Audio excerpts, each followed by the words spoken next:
कर भला तो हो भला। एक बेरोजगार शिक्षक था। वो नौकरी तलाशने के लिए काफी कोशिश कर रहा था, लेकिन उसे नौकरी मिल ही नहीं रही थी। ये शिक्षक भगवान में बहुत आस्था रखते थे। अपने साथ कुछ अच्छा हो या बुरा, वो सारी बातें भगवान से किया करते थे।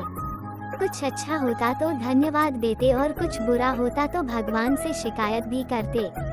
उनका अभी स्ट्रगल का दौर चल रहा था, तो वह भगवान से शिकायत करते रहे थे।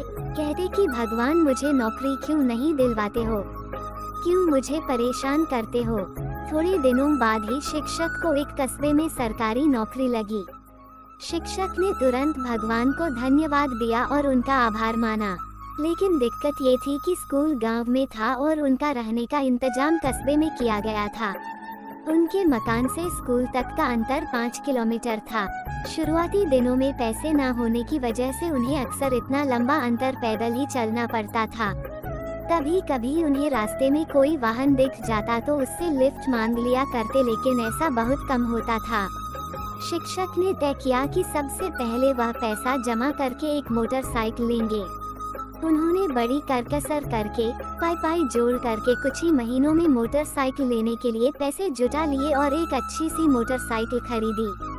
अब उनका जीवन थोड़ा आसान हो गया। उन्होंने फिर से भगवान को धन्यवाद दिया। उन्हें अपना पुराना समय अच्छे से याद था। उन्हें इतनी दूर तक चलने की तकलीफ भी याद थी। इसलिए वह स्कूल आने के समय और वापस घर जाने के समय हमेशा किसी न किसी जरूरतमंद को अपनी मोटरसाइकिल पर बिठाकर लिफ्ट दिया करते थे।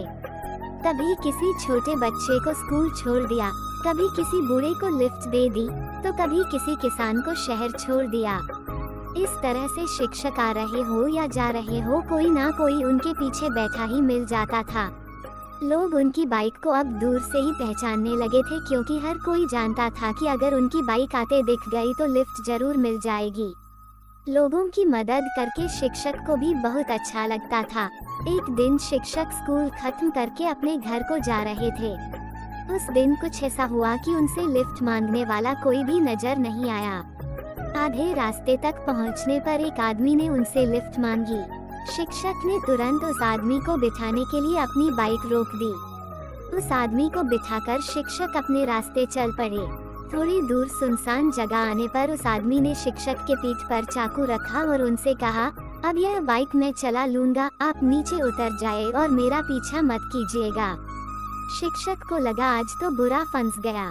फिर भी शिक्षक ने कहा, दोस्त तुम चाहे तो यह बाइक ले लो, जहाँ जाना है चले जाओ, लेकिन इस बात का जिक्र कभी किसी से मत करना, क्योंकि इस रास्ते पर वैसे ही बहुत कम लोग गाड़ियों से जाते हैं और उनमें से भी बहुत कम लोग किसी को अपने साथ बिठाते हैं। अगर इस बात का पता लोगों को चल गया तो वे दूसरों को लिफ्ट देना बंद कर देंगे। उन लोगों का एक दूसरे पर से भरोसा उठ जाएगा। मैं भी इस बात का जिक्र किसी से नहीं करूँगा। शिक्षक की बातें सुनकर एक बार तो उस लुटेरे का दिल भी पसीज गया, लेकिन फिर उसने सोचा कि मैं कहाँ इसकी बातों में आ रहा हूँ। उसने बाइक ली और वहाँ से चलता बना।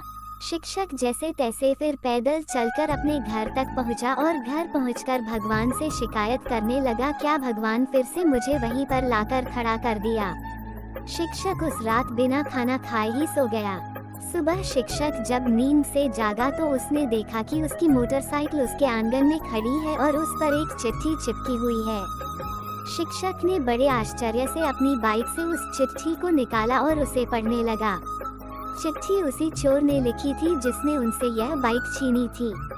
उसने लिखा था कि मास्टर जी, मुझे माफ कर दीजिए जो मैंने आपकी बाइक चुराई। यह बाइक तो कोई सेलिब्रिटी की तरह है।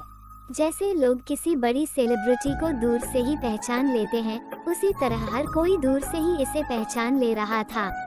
मैं जहाँ भी जा रहा था लोग मुझे रोककर इसके बारे में पूछते थे और तरह तरह के सवाल करते थे। मैं इस बाइक को क्यों चला रहा हूँ? यह मास्टर जी की बाइक आपके पास क्या कर रही है? मैं बहाने बनाते बनाते थक गया, लेकिन लोग सवाल करते करते नहीं थके।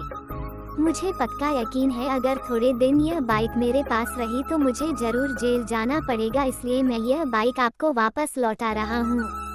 चिट्ठी पढ़ते पढ़ते मास्टर जी की हंसी छूट गई और उन्हें यकीन हो गया कि उन्होंने जितनी भी भलाई की है उसका फल भी उनको भला ही मिला है। उन्होंने फिर से भगवान को धन्यवाद दिया और फिर से लोगों की मदद में लग गए। दोस्तों, ये कहानी हमें सिखाती है कि कर भला तो हो भला, दूसरों की मदद करेंगे तो भगवान भी आपकी मदद करेगा, दूसरों का भला करेंगे तो आपका बुरा कभी नहीं होगा।